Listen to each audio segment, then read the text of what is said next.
slant on the structure of DNA. The biology section of Biochemistry 4024. The reading assignments are with the syllabus. Today I'm going to be talking about DNA and chromatin. For each one of my lectures,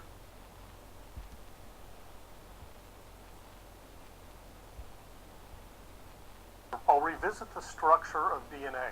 Some of this you will have already heard from Dr. McKenna, but I'll try to take a more biological slant on the structure of DNA.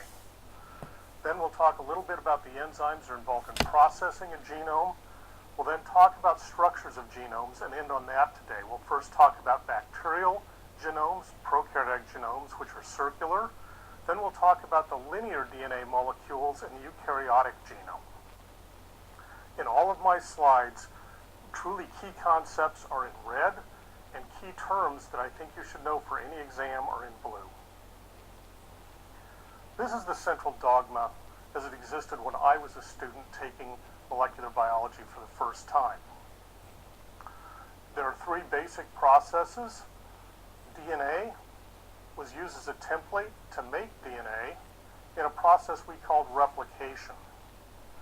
DNA was also used as a template for the synthesis of RNA in a process called transcription. And finally, the sequence of bases in RNA is used as a template for the synthesis of a protein. That was all there was. Life was simple in my day. Today, this is what the central dogma looks like. This is the current version. Replication, transcription, and translation are all still here. However, we've got additional steps that are really important, especially in eukaryotic organisms. For example, chromatin structure is now known to be a major player in whether a gene gets transcribed into RNA. In addition, RNA molecules are before they can be used to make a protein. Proteins undergo extensive post-translational modifications to make the protein active. Once those proteins are activated, they're used to control other proteins. They're used for control of translation, transcription, and replication. In addition, there's another activity we didn't know about in my day in class, and that is reverse transcription. That's the use of RNA to make a DNA molecule. We're going to spend the rest of the semester talking about the steps described on this slide in some detail. Now, as I work my way through this material, I'll be switching back and forth between prokaryotic organisms and eukaryotic organisms. Prokaryotic organisms are bacteria. E. coli is a bacterium, so if I say E. coli, I'm referring to a prokaryotic organism. Eukaryotes range from single-cell organisms like yeast all the way up to us, human beings. There's a major difference in cell structure that has a profound effect on the central dogma. Prokaryotic organisms up here don't have a nucleus. They're very small, much smaller than a eukaryotic cell. Since they don't have a nucleus, it's possible to start translation before transcription is complete. So a molecule of RNA can be being synthesized while it's being translated into a protein. That's not true in eukaryotes over here. The reason for that is the nuclear membrane. Transcription and RNA processing are nuclear events. They occur in the nucleus and they're segregated from translation by the nuclear membrane. So translation is a cytoplasmic event. Okay, arguably, the field of molecular biology was started in 1944 by a British biochemist by the name of Avery, Oswald Avery, and he dropped what's known as Avery's bombshell. Now, if you go back to 1944, it was the height of World War II, and the prevailing scientific question of the day is, how can I build an atomic bomb? I would argue that Avery's question has had a far more important and indeed certainly more positive effect on our world. His question was, what molecule houses genetic information? His protocol is what today we would refer to as a bacterial transformation. A bacterial transformation is the addition of a genetic material to change the properties of an organism. The organism he was studying was a bacterium, so this is a prokaryotic organism called Streptococcus pneumoniae. He had two different strains. One strain, the rough strain, was non-pathogenic. It gave these small colonies. The disease-causing strain, the pathogenic strain, gave these big, sloppy-looking colonies called the smooth colony type. That smooth colony type arises because the polysaccharides are being secreted in a capsule around the cells, protecting it from the host immune system. So what he's going to try to do is transform a rough cell into a smooth cell. The experiment worked like this. He took his smooth colonies, those guys over there, and he killed those cells. He collected all of the molecules that were present from those dead cells to form what we today would call a cell-free extract. That's this step right here. He took the cell-free extract and mixed it with rough cells. At low frequency, some of those rough cells took up genetic material, incorporated that into their genomes, and gave rise to a smooth colony type. So he had transformed rough cells into smooth cells. Rough cells into smooth cells. Okay, that told him that he could carry out a transformation. It did not tell him what the molecule was. However, he had available to him good preparations of a number of important enzymes, one of which was a proteinase. So he's going to use it to destroy all of the protein in the cell-free extract. So he's going to take the cell-free extract at this point, treat it with a proteinase, destroy all the protein, and ask, will the cells be transformed? And the answer to that was yes, they continued to be transformed.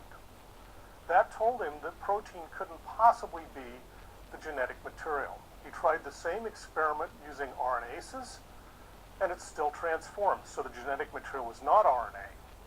It was only when he used DNases to destroy all the DNA in the cell-free extract that he was able to prevent transformation. That said that there had to be DNA. At about the same time, there were other experiments going on that supported DNA as the genetic material. Some of the most important ones were run by a fellow named Erwin Chargaff, and today we refer to them as Chargaff's rules. Chargaff was interested in the base composition of DNA. His first observation is that base composition varied from species to species. Our AT content is 59%, our GC content is 41%. That's different than you would see with maize or yeast. So it's a property of the species. The second observation is that the GC-AT content was the same in all cells within an individual. So the content of AT-GC in my liver is the same as my skin cells, as is the same as muscle cells and kidney and so forth. All the cells in my body have the same AT-GC content. Finally, AT-GC content did not change with age. So my AT-GC content has not changed since I was your age. It's constant with a nutritional state. You can't affect it by eating a low-fat diet. It doesn't change with environment. It doesn't change whether you live in Alaska or Florida. It's constant throughout the organism all of the time. Finally, his last observation was really important, and that was AT content always equal, A and T content always equaled each other, and GC always equaled each other, and that gave rise to the concept of base pairs. Now, he didn't determine the structure of base pairs. That came later with Watson and Crick. But what he did do is say that base pairing was a fundamental property of DNA. I will hold you responsible for the structures of AT, and GC base pairs. I know you've been tested on it, but I think it's important enough that I may test it again. Now, to determine the structure of DNA, Avery's bombshell set off a worldwide race. There were lots of groups trying to do it, and that race was won by James Watson and Francis Crick. They won the Nobel Prize for that in the mid-60s. In 1953, they published a one-page paper in Nature that describes the structure of DNA. It's in the form of the familiar double helix that we'll talk about in a moment. But first we have to deal with the chemistry a little bit. First of all, their structure has two linear unbranched chains. It was important that they were linear because DNA contains ribose, or in this case deoxyribose, and sugars can form branched chains, and there was real fear from Oswald's experiment that DNA information would be encoded in ever-branching chains of sugar, and we'd never be able to work it out. The fact that it was two linear molecules was a serious relief to the biochemical community. Another fact is that the two chains are anti-parallel. 5' down to 3', 5' up to 3'. So they're in an anti-parallel organization. There's a phosphodiester linkage between each nucleotide, and that forms the sugar phosphate backbone. The two chains are not covalently linked. They only interact by the hydrogen bonds between the base pairs. And by convention, DNA sequences are always read along one strand and always in the 5' to 3' direction. So in this case, it's C, A, T, C, G, T, C, A. Along the opposite strand, you would also read 5' to 3', T, G, A, C, G, A, T, T, G. Okay, so here's the familiar double helix. You've probably been looking at it since kindergarten. It is about 99% of the DNA in a human cell is in this conformation. It's a right-handed helix. Dr. McKenna would have described that. There are about 10.5 base pairs per turn of the helix. The base pairs lie flat. They have essentially no propeller twist. Propeller twist is this between the bases.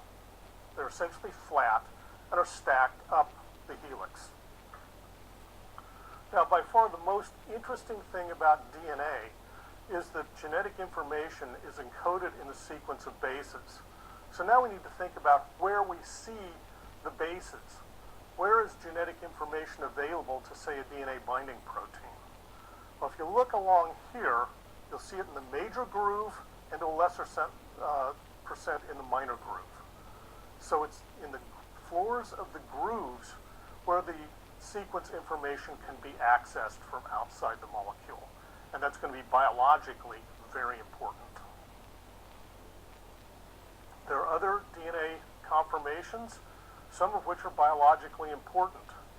One over here is the A form.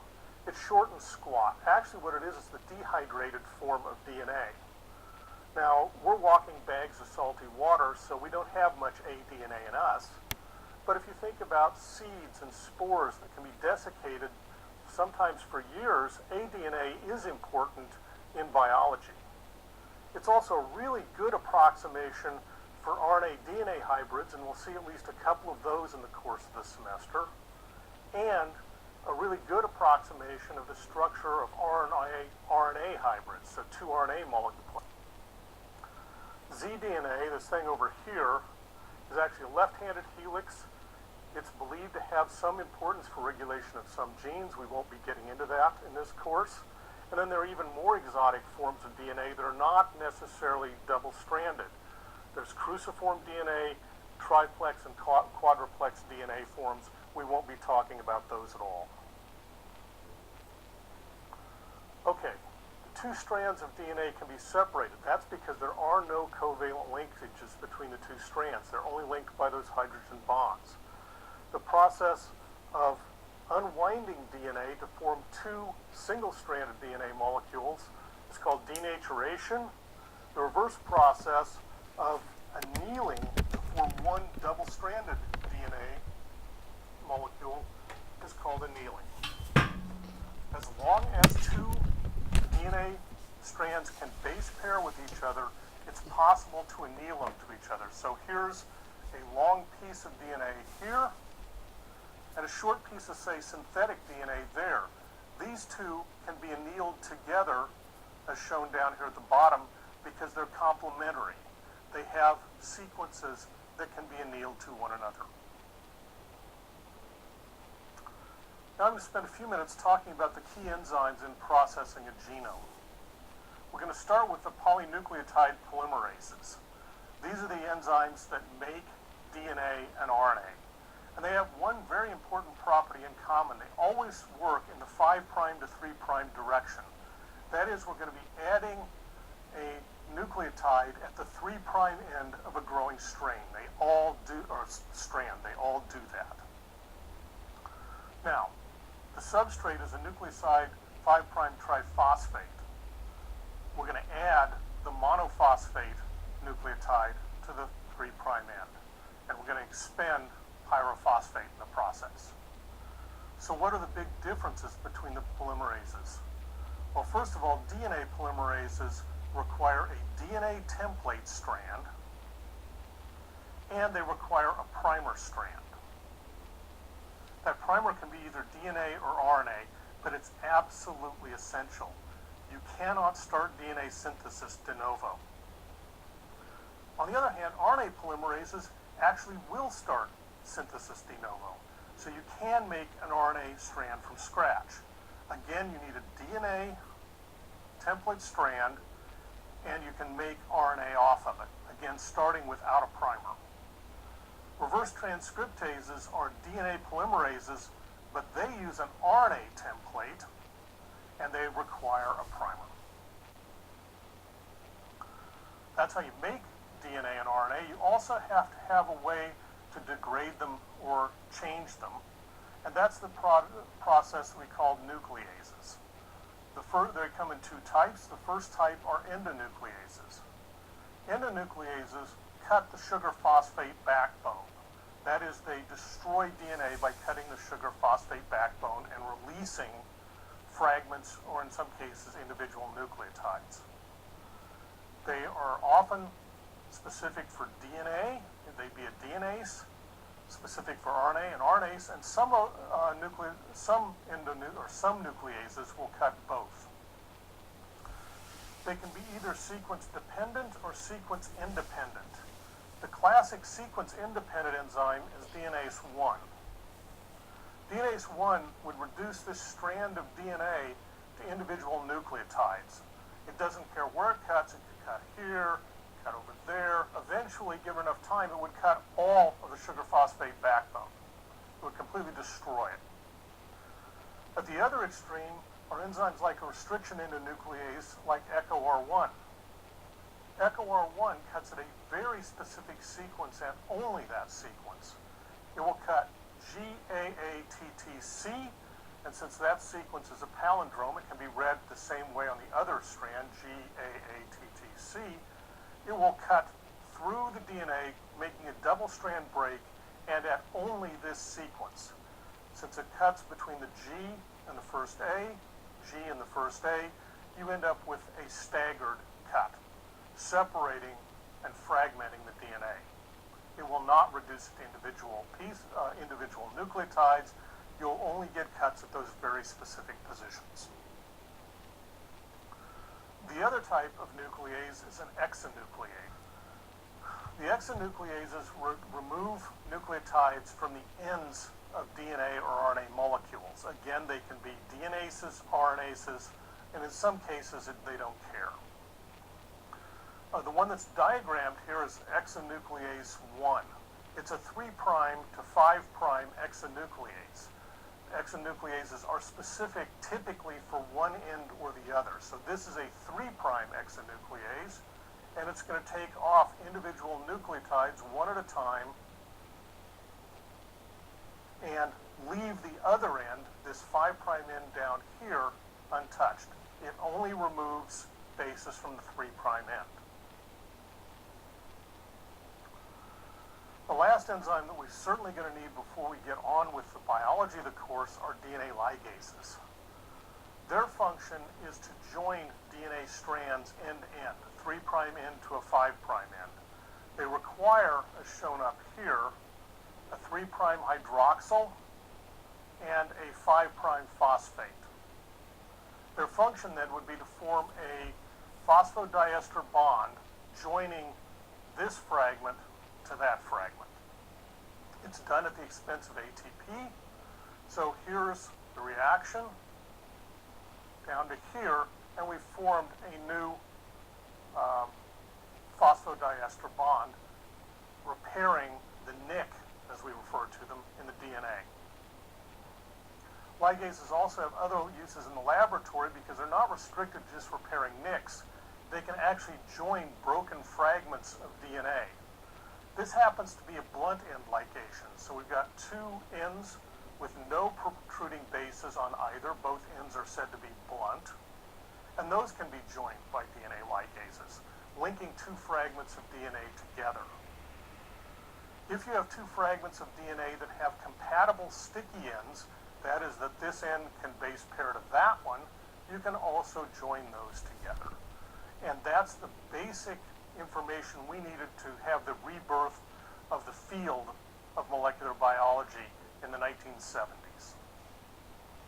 I'm going to spend the rest of the time in this lecture talking about the organization of genomes. Bacterial genomes are small, and small is a relative term because E. coli, the genome, has 4.6 times 10 to the 6th, or 4.6 million base pairs. That's considered small for a DNA molecule. They're circular, and if you look closely, you'll discover that the genes on one strand, encoded on one strand, are in blue. The genes encoded on the other strand are in red here. And what you see is that almost all the DNA in the E. coli genome is used for coding for proteins. That's all protein coding sequence in blue and red. So essentially, it's an extremely efficient genome because there's very little wasted coding information. Bacteria also have extra chromosomal DNAs. These are called plasmids. They're small. Remember, the chromosome was 4.6 million base pairs. This is 4,300 base pairs. They're, again, circular, though, and they are replicated, that is, synthesized independent of the genome. So they require an origin of replication, which is this element right there. What's their importance? They're the major way things like bacterial drug resistance gets transferred between cells and strains of bacteria. Often they carry resistances. This particular one is a PBR322. It has a resistance to ampicillin. That's the same thing as penicillin. And tetracycline, two very important drugs. So it carries the resistance to those drugs. It's also important from a biotechnology point of view. We use these properties in our transformations when we're recombining DNA in experiments. The plasmid copy number, there's one chromosome per cell. Remember, E. coli is a haploid organism. There can be up to 100 plasmids in a cell. Okay, so this presents a problem. DNA then is a long, slender molecule. That makes it flexible. That's great, but we have a problem. An E. coli is a rod-shaped bacterium about 2 microns long. Okay, it's really short. The chromosome, if you do the math at 3.4 angstroms per base pair times 4.6 times 10 to the 6th bases, means that the chromosome is 1.6 millimeters long, much higher length.